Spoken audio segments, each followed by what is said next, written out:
Welcome. My name is Ario de Marco. I work at the University of Nova Gorica in Slovenia. And today I'll present a webinar that has been organized inside the Cost Action BIOAQUA, and is entitled Identification of Microorganisms by Means of Point-of-Care Biosensors. So we can start from some questions. So why to look for microorganisms? Yeah. So why it's important, having an idea of where they are, how much they are. What are the targets that make sense to identify and quantify? So where we have to look for these microorganisms and where may be present at back. Yeah. So I mean, in what kind of environment or what I don't know, item, good, and so on. Yeah. So let's start from why to look for microorganisms. Well, there are several microorganisms that are pathogens, so this is already a good reason for looking for them and try to understand if they are present or not. Other of them, can cause direct and indirect economic damages. So here, as an example, I took algal blooms. So these can be indirect damage, not to tourism or to aquaculture, and so on. Microorganisms then have a high capacity of mutagenesis. So it's also important to understand how their population develop, what characteristics they have in one moment, and how these characteristics are modified over the time. So if we can follow their evolution, then we can somehow anticipate maybe some strategy for controlling them. And then there is also the necessity to understand how they spread on the environment. So how good they are in colonizing new environment, taking new niches, competing maybe with other organisms present in the same environment. So also these can help in designing strategy to control their spread. So what is important when we look for microorganisms? Well, we have two major options. So identification and quantification. The strategy can be different because also the effort can be different. So identification, somehow it's simpler than quantification. So if identification is good enough, maybe we can look for devices, strategies that are just aimed at the simple identification. Sometimes identification is not sufficient. What I need is also having an idea how many of these microorganisms are, for instance, to follow their development over time. Also because I know that there are sort of thresholds.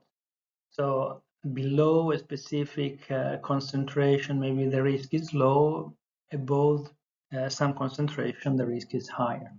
So it depends on the objective. So for health-related risk, environmental challenges, processing issue, for instance, in the industry and so on. So according to what I'm looking for and what is exactly the risk, I can opt for simply identification or having necessity of quantifying the microorganism. So according to the objective, the identification is or not sufficient, or I have to look for more, more precise and more usually demanding mechanisms that are able to give me numbers about the development of the microorganism. So different effort, different costs, different instrumentation, different personnel that they can use. All this must be tailored according to the area needs. So what is necessary to look for? When we talk about microorganisms, we think mostly to bacteria and viruses. But then also, for instance, especially in marine environment, microalgae can be very relevant. Of course, they are not present, I don't know, maybe in fruit juice or milk, yeah, or not in our body, but exactly, I mean, it depends on what is the object of our research, of our interest. Then, also according to the characteristic of the microorganism, I can, or well, yes, I have more or less options to detect it. Yeah, so I can choose the strategy according to the characteristic of the microorganism. Sometimes I need, or it's sufficient to control, to check only the microorganism for itself. Sometimes it's important also to have an idea about the products that are released by this microorganism. So this is also open another option. So the direct identification of the microorganism, or or inferring information about the microorganism by measuring the metabolic products that these microorganisms produce. Then, where can I find these microorganisms, these bugs? Yeah, everywhere. So they can colonize any kind of surface. They can circulate in any liquid. Yeah. So then it depends exactly what is the subject of our analysis. So if it's something related to human health or animal health, yeah, probably I'll analyze blood or derivative from blood, urine, other body fluids, yeah, and look for microorganisms that have a specific impact on health. Yeah, they can affect health.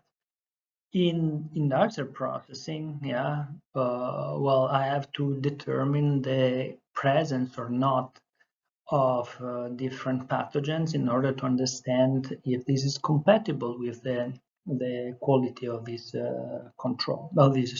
product. And in water environment, yeah, what is important, yeah, is also to understand what are the use of this water environment. Yeah, so it can be dangerous for humans, can be dangerous for aquaculture, can be a risk, a challenge for the ecosystem. So that also the questions are different, and the kind of information they have to collect are different. So we say we have the possibility of direct identification of the organism or indirect quantification by measurement of the metabolites. Yeah, the metabolites can be of different kinds. Yeah, can be somehow just say passive, no, something that is released but has not a direct impact on the environment of the health, yeah, or can be a toxin, for instance. In this case, I have to consider that its accumulation is for itself a risk, yeah. So when I think about identification, I have a sort of direct identification, so imaging method, no, for observing what appears in my samples, and try to use, for instance, specific characteristic to identify the number and the quality of my sample. Yeah. I have to identify how many individuals, yeah, and try to understand if the contamination is stable, is decreasing, increasing, this kind of information. This can be done through repeated analysis. The indirect analysis, yeah, measure what are the metabolites of the pathogen, yeah, and as we say, it can be something irrelevant but only useful to have an idea about the producer, or can be for themselves, important object of analysis, because, for instance, there are enzymes that are relevant for health, for instance, or toxin and so on. Yeah. So what can I detect? We say for sure it depends also on the characteristic of a pathogen. If I have a virus, of course, I have to do with nucleic acids. Yeah. If I have a bacteria or a microalgae, I can consider to analyze the whole cells or products coming from the cells. So the kind also of challenges that are in the recognition of the different microorganisms strongly depend on what are the elements that we can use for discriminating and identifying it, or the specific object of our investigation, in what is usually a very complex, mixed, heterogeneous sample. Yeah?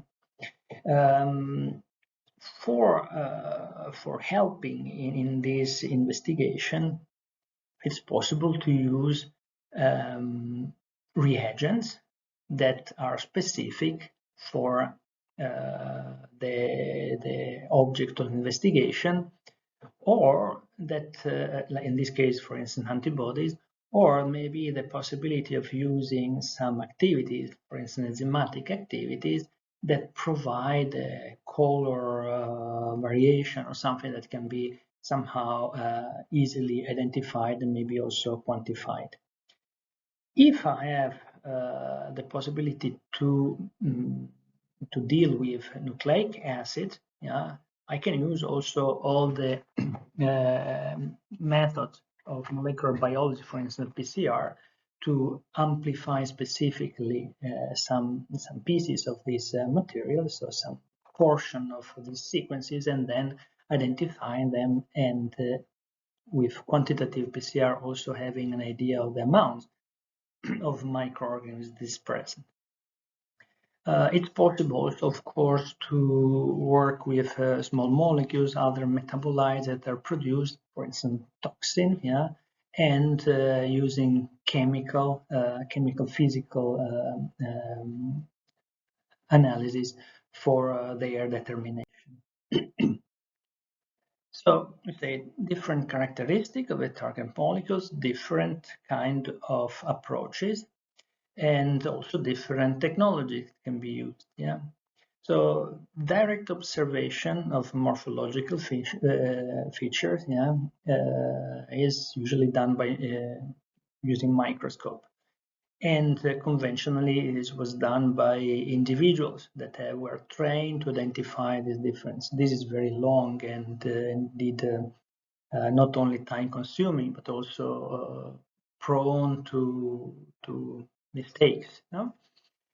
In this sense, artificial intelligence has been very useful, exploited for this kind of analysis, because the capacity of looking at a very high number of single cells, for instance, is extremely higher for this automatic system, and they can really speed up the analysis and also having more accurate final results. Then we say we can quantify enzymatic activities, and for doing this we can set biochemical tests that give the possibility to correlate the amount of final product with amount of enzyme present in the sample. And then there are the immunorecognition. So using binders that are very specific for some epitopes present only on the surface of a specific organism, yeah, and by such a way, yeah, getting information about the presence of that of the target in our sample. So, is it difficult? Is it complicated to identify and quantify the microorganism? All depends on the technology available, the reagents that are available, how much we know in terms of biology of the target. Yeah. So in principle, we have enough information and good equipment and reagents, it's possible to make any kind of quantification. But the point is how much effort it needs, how cost, yeah, expensive it is, yeah, and yeah, how simple it is to organize this. So lab equipment, yeah, require centralized organization, trained personnel, usually exactly expensive reagent that must be bought by commercial vendors. So it's feasible, but must be worth it to do it. Yeah. What does it mean in from a practical point of view? That when I have to undertake large-scale campaign of analysis, yeah, and this can be the case, for instance, of environmental projects, yeah, it can be difficult in terms of cost organization rely on lab equipment. Yeah? So it would be extremely more useful to have portable devices and portable devices that use kind of reagent that are also cheaper. No? Biosensor can offer this solution because they are small, can be produced or manufactured very inexpensively, can be operated locally, and we'll see this a little bit better later on, yeah, can be trained also, can be used also by people that have no specific training, but just a very limited information about how to make a few steps for the preparation of this reagents and detection platform. So, what are the characteristics of biosensor? Well, biosensor, it's a word that indeed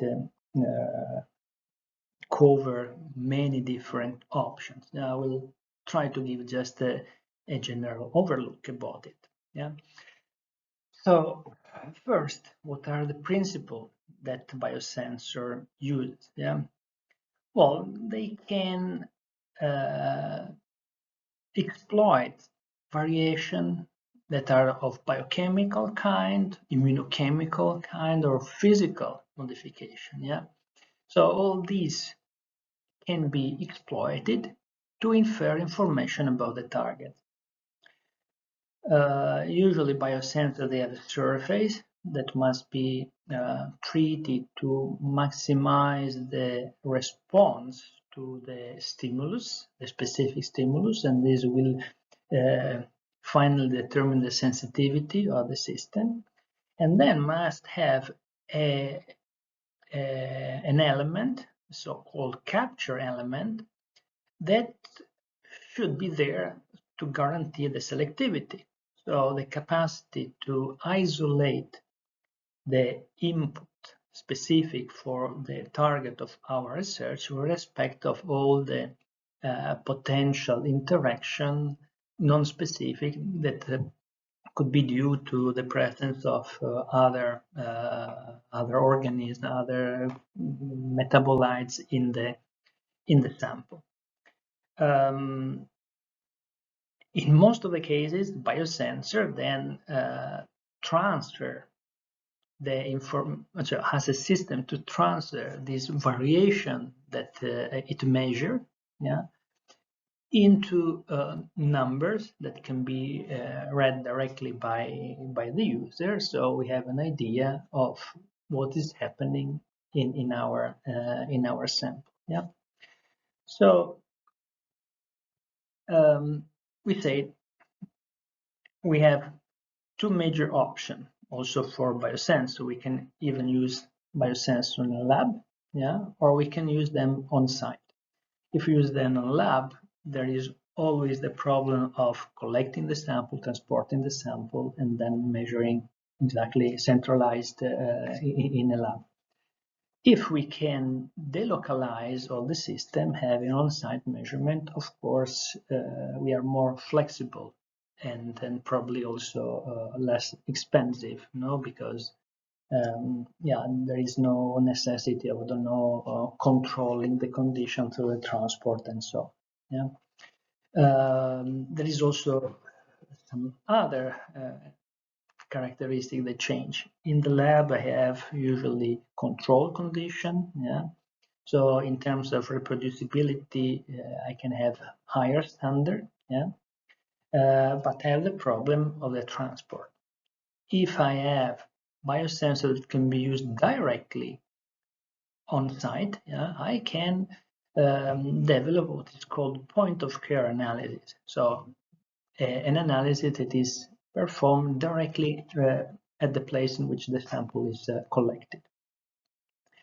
So point of care analysis are acceptable if they don't lose in terms of sensitivity, linear range, limit of detection, with respect to what we can get in the lab. And on the top, they should have minimal requirement in terms of measurement time, so must be quick the analysis, and in terms of running costs, and the training for the operators, because especially if I consider of doing it very spread on the territory, that can be, I don't know, for analysis on the environment, well, maybe I would like to have the possibility that this point of care system can be operated by people that are not, I don't know, the few maybe researchers that are involved in the project. It's also important to understand that when we make this analysis, we use reagents, the cost of which can strongly impact the feasibility of the project, of the survey. So the manufacturing of PoC biosensor must be on one side simple and the other side inexpensive. And what we also wish is they have long half-life under affordable storage conditions. So it means that they don't need, for instance, to be conserved in fridge and so on, because otherwise it would be difficult to transport them and to use in different environments. So again, when we talk of PoC, indeed, we identify a large class, and this large class must be somehow categorized, and we consider again the possibility to have just yes no answers, so somehow identification of something or quantification of something, so concentration dependent response. So we have PoC biosensor exploiting lateral flow immunoassay, so LFIA, that correspond to the simplest option.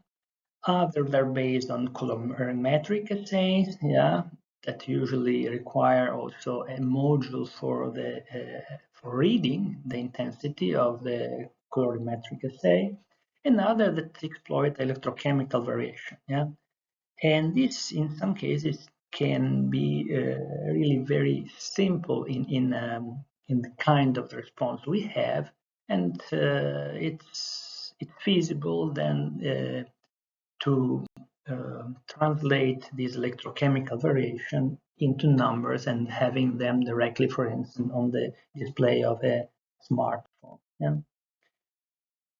So we said one kind of device, and then we can have different kind of targets.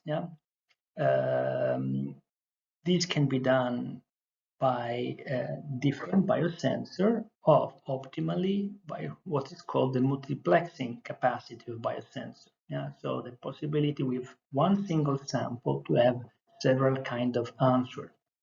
Multiplexing is optimal because it covers more biomarkers, so we can get a more complete and informative picture of what is going on. But in terms of design and fluidic, yeah, the system is more complex. Then there is also another problem that is due to the fact that we have just one single technology, and this single technology can be suitable for quantifying some biomarkers, but because of different sensitivity, different concentration, maybe it's not sufficient for other. Yeah. So the biosensor usually must have a strong binder for the selective capture of the biomarker. Yeah, so being able to identify only the target in a heterogeneous sample. And for this aim, yeah, it's possible to use binders with different biochemical characteristics. Yeah. This is one point, and the other is not only the binding characteristic are different, but also the possibility of engineering them. So how they are modified to become a good reagent out from the initial binder, yeah, in order to increase the sensitivity, decrease the noise of the device. Conventionally, the standard binder is represented by the antibodies of IgG classes. Yeah, so this was the normal binder, yeah, that has been used for any kind of diagnostic in the last 40 years at least. Yeah. What are the characteristics of IgG antibodies? Well, they are highly specific. They have very good affinity. Yeah. But then they have also some problems that are relevant when we are talking especially of PoC biosensors. So they are bulky, yeah, so are very large molecules, difficult to engineer, yeah, expensive to produce because usually they are produced in mammalian cells, and also they tend to aggregate when during the storage. Yeah, so these characteristics are not optimal. Because of these, people look for alternatives, and alternatives can be recombinant fragments of conventional and camelid antibodies, so-called nanobodies. Yeah, and also alternative protein scaffold. This is an example like ankyrin, adherons, or DNA aptamers. Yeah, so if we have seen before, yeah, what an IgG, yeah, if you take just the two variable regions from the IgG, we have a single chain fragment. Yeah, if we use camel IgG that is which is missing the light chain, we have only a variable region, so we can get our nanobodies, and then we have aptamers. Yeah, so a three-dimensional structure from DNA usually that I can also get conformation suitable for getting high specificity for in terms of functionalization, we say, yeah, when I have a molecule like a conventional IgG, usually have just to use primary amines available. These come from lysine residues, and this can be present everywhere. Yeah, so sometimes I just can't kill my molecule by functionalizing it. If I have a recombinant molecule, I don't need to use lysines, yeah, because I can add a tag and then getting a one-to-one functionalization at a specific site, yeah. And this is an enzymatic reaction. The efficiency is extremely high, can be close to 100%. So it means that I can get from the initial binder a reagent that has some very specific characteristic in terms of structure that is reproducible, and it can be used then for making construction on the surface of a biosensor. On the surface of biosensor. So here are just some examples of systems that can be used. This system for creating the capture unit of the biosensor are based on covalent binding or almost covalent binding, so very strong, very difficult to be removed. In some cases, it can also opt for reversible binding, like in the case of a binder linked to a single-strand DNA that I can pair to the corresponding single-strand DNA in order to use the heating just for removing the binder and then load the system with another binder. Yeah. Otherwise, system very common are based on the biotin that I can get on the avid tag with the streptavidin, the spike tag, the spike catcher, alpha tag, anti-alpha tag, and so on. Yeah, so all these are useful and useful for what? Well, for getting usually oriented, outward oriented distribution of the binder. So here are two examples. Yeah. So if I have a random functionalization of the surface of my biosensor, I will have my antibody that are oriented in any direction. So it means that only few of them are able to intercept the antigen, and the other will contribute probably to the non-specific noise of the system. If they are nicely oriented, I can have higher density and also more efficient binding. Yeah, so in terms of quality of the signal, it means a clear advantage. Yeah, and then we said, if I have the capacity or the possibility to bind specifically my antigen, then I can have a response, yes or not, or quantification.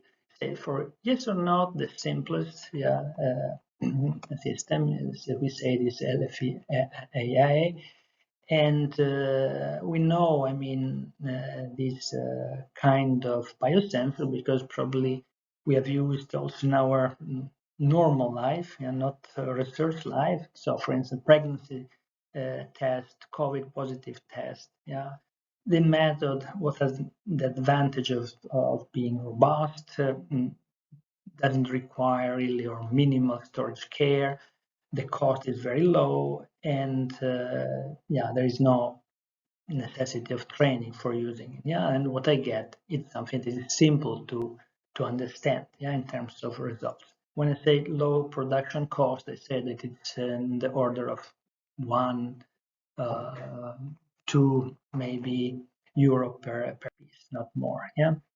How does it work, this system? Well, the system works on the fact that the sample that is loaded on one side of the device, migrate by capillarity, towards the other end, and moving on this path, will intercept the detection probes, and these detection probes have the capacity of binding always to the control line and to bind on the test line only in the presence of the antigen, on the target, we say, that we have to detect. Yeah. So at the end, a positive result will indicate 2 bands, and a negative result just 1 band, because I'll always be able or should be able to bind the second line and the first line only in the presence of the target. Here is indicated as invalid test this condition, and it is true for this specific application, but indeed we'll see that this can be also typical of the quantitative LVIA biosensor, yeah, that that is also an option, yeah. So the efficiency of this kind of biosensor depends on the quality of the material they have. So what kind of material used for the pad, yeah, can be paper, can be nitrocellulose treated differently, and kind of probes, yeah. So what kind of nanoparticles, how they are exactly functionalized, activated, and so on, yeah. And these are usually exactly functionalized with the binder specific for the target. We said usually, in the simplest option, this biosensor is not, but it's also possible to get quantitative or semi-quantitative analysis. So here, just some example. If I use different concentration of antibodies in different spots, yeah, well, probably the antigen, if it's a low amount of antigen, I'll have a signal that is detectable only with the highest concentration of antibody. Yeah, but if I increase the concentration of antigen, this will be sufficient also to give a signal at a lower concentration of antibodies. This is one possibility. The other is that, okay, I always get my signal at the control bands, but then I have a quantitatively different, yeah, response in my positive band. That means if I have the possibility to read the difference of intensity of these bands, yeah, I can have a sort of quantitative indication of how much antigen is in the sample. Of course, this means a more complicated system because I rely on the necessity to have a detector of the color intensity. So it's not something that I can do by eye directly. No, it's possible also to go to multiplexing evaluation of my sample because, for instance, I have farther lanes, yeah, that will be complexed by different kind of binders. So I can use, for instance, in this example, two of them, one for detecting one biomarker and the second to detecting a second biomarker. Yeah. But this increases the complexity of the system, so maybe it's not anymore so simple. For colorimetric biosensor, the idea is that I detect my target indirectly because its presence induce a modification in terms of color intensity of some reagents, and I can read it. Yeah, there are many different options, like of course adaptable to different targets. Yeah, the color intensity will be used for quantify the amount, and the common approaches that are used are LAMP, metal nanoparticles, quantum dot, and enzymatic assay. Yeah. So LAMP is a sort of simplified amplification of DNA. So we're simplified with respect of PCR because what I need is just a simple water bath at fixed temperature. The amplification of the DNA then is used to create a material that is complex with fluorescent dyes, and I analyze the intensity of these colors. So it means that higher is the amount of DNA that has been created, synthesized better, yeah, then higher is also the intensity of the color because the DNA will intercept more fluorescent dye.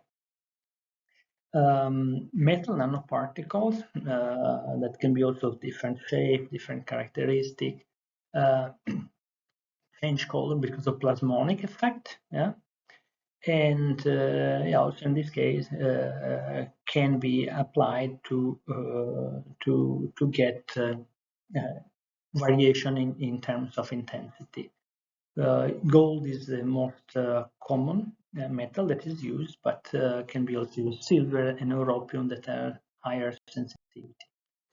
Then there are enzymatic methods. So yeah, usually are peroxidase or alkaline phosphatase that are linked to a binder. For instance, when the binder recognizes the antigen, then I provide a substrate to the enzyme, and this this catalyze a reaction that, for instance, from a substrate that has no color provide a product that is color. And yeah, quantum dot can be also used because their fluorescence can be tuned by the interaction with the target molecules, for instance. Then we have the electrochemical biosensors, and this is really a huge family with very different characteristics, but they have also some common elements. So you have a biorecognition capture. There's biorecognition element, so the capture element that in most of the cases provided by binders like antibodies or derivative for antibodies, but can be also aptamers and can be also in some cases enzyme. Yeah, they are immobilized, as we have seen for other kind of biosensor. This interaction between the capture element and the antigen determine a chemical reaction or that generate a difference of electric signal in the circuit. And analyzing this difference that is induced by the binding, yeah, I can infer the presence and the amount of the antigen. The detection techniques can be different. So it can be cyclic voltammetry, electrochemical impedance, spectroscopy with different pulse voltammetry, score wave voltammetry, chronoamperometry. Yeah, all these can be used. So all these different induced in the circuit can be used. Yeah. Then yeah, according to the method used, we can try to classify the different kind of biosensor. They differ mostly for the say the care and the number of steps that are necessary for preparing them and having the reaction. Yeah, so there are systems that are simpler and other that require more step of washing, for instance, of addition of substrates. Yeah, so we have systems that are more direct and other that require more steps from the operator. Why I have to use one or the other? Well, we say that usually direct detection methods are less sensitive, at least with some substrate, but can be very effective when the antigen, the substrate has specific characteristics. We will see then an example of this. Yeah. So what is necessary is always to consider what we are looking for. So what kind of sensitivity the measurement require, what are the characteristics of the microorganism that I have to detect, and according to this I can choose the optimal combination for my biosense. Yeah. So we said capture elements, yeah. So they are very, very relevant for any biosensor, specifically for electrochemical biosensor. So when we use antibody and antibody fragments, we know that we can selectively recognize specific epitopes. Yeah. But there are many examples of biosensors that use aptamers and even phages and even cells, yeah, as capture elements. When we consider then the sensitivity, again, as we indicated before, it's important that we get optimal orientation in order to maximize the binding capacity and reduce the non-specific binding of other elements present in the sample. These electrodes are really probably the cheapest that can be done, can be directly printed, yeah, and produced very inexpensively. Can be used as printing ink on plastic, on paper, yeah, on ceramic in the most sophisticated way. And these inks are carbon or metal based, yeah, according to the characteristic of the ink, the sensitivity can be different. Yeah, what we have is a working electrode, a counter electrode, a reference electrode. Yeah, and then they're inserted in the circuit.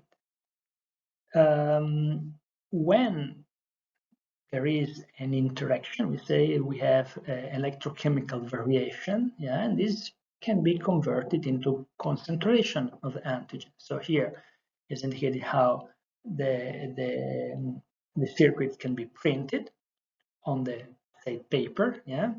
Then once we have mounted it, we add the sample, and through a potentiostat, yeah, the primary measurement is quantified.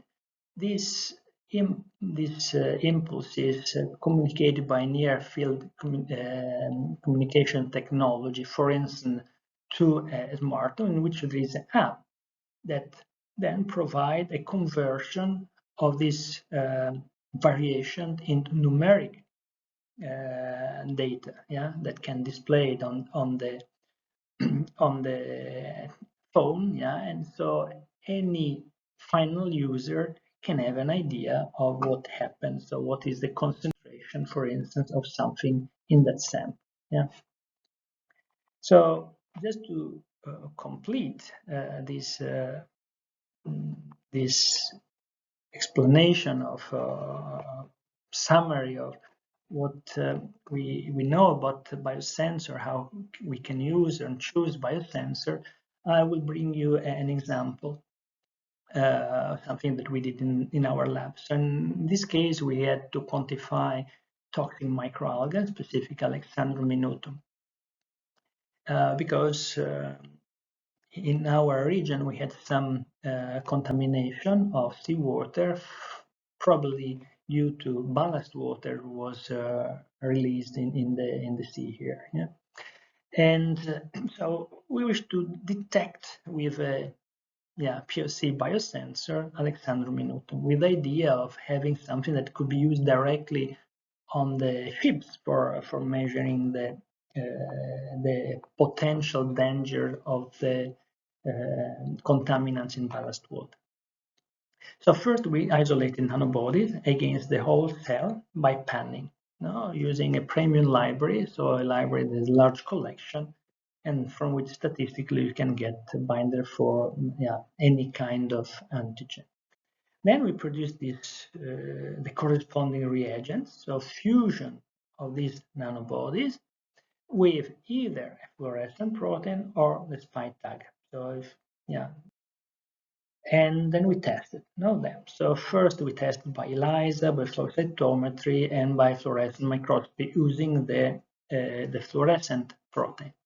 So the microalgae for themselves, they have pigments that are colored in red. So you see red pigments here, and the green that you see is due to the green fluorescent protein fused to our nanobody. So you see clearly how the color concentrating mostly on the surfaces, because you see where the membrane of the cells are, yeah.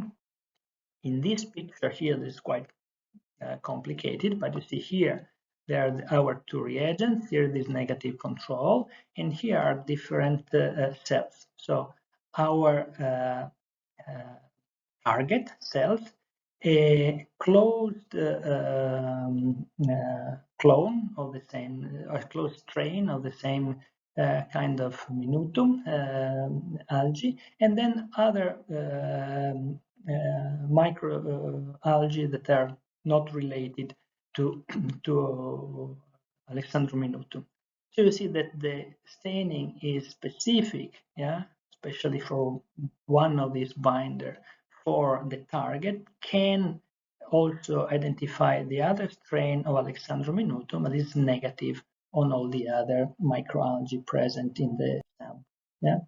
So then we prepared a biosensor using the spike catcher spike tag system. So we said we have a nanobody with a spike tag. In the presence of the spike catcher, there is an enzymatic reaction by which they form a covalent binding. Yeah? So at that point, when we used our biosensor, we activated it, yeah, the surface. Then we attached the spike catcher. So now we had the spike catcher oriented outwards, and we could bind at this point the spike tag covalently to the system. So having a nicely oriented system, and then at that point we could block the antigen. We opted for a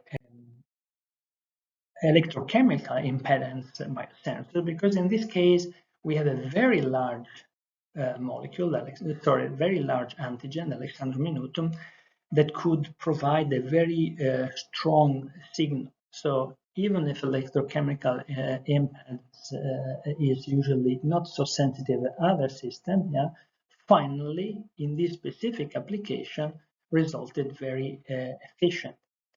And here are indicated the results we got. So if we used irrelevant nanobodies, a negative nanobody, we had no signal, yeah, and a very high signal when we used our specific nanobody. At a different concentration, yeah, we could see the linearity of the system, and as indicated here, then we have a LOD of the system that is 3.4 cells per milliliter. That was it's more than 10 times more sensitive than any other detection system developed for this microalgae.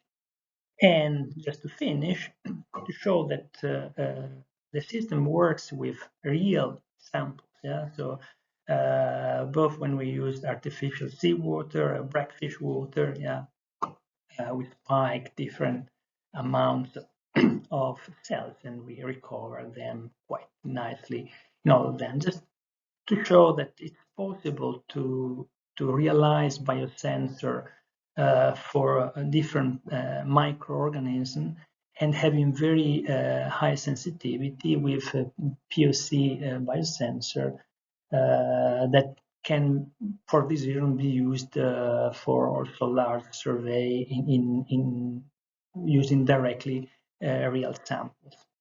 So thank you for your attention. Hopefully, this webinar gave you some useful information.